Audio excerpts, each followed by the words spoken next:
اگه تو هم از اونایی هستی که وقتی حرف میزنی یهو مغزت هنگ میکنه، این ویدیو برای توه.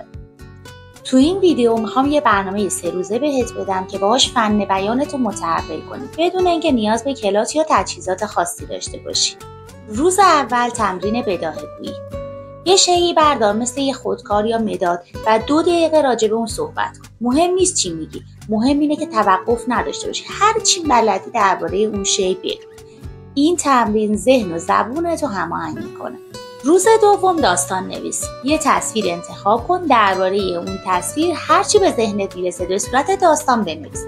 این تمرین دایره لغاتش رو قوی میکنه و باعث میشه که زیباتر حرف بزنی. و اما تمرین روز سوم، تمرین خودکار. یه خودکار بردار بین دندونات قرار بده و جملات رو به صورت واضح بیان کن. این تمرین هم عضلات صورتت رو تقویت میکنه و هم لحنت رو زیباتر میکنه. تمرینات رو حتما انجام بده و این ویدیو رو برای دوستات بفرست و پیج منو فالو کن که حتما نکات کاربردی خیلی زیادی یاد میگیری.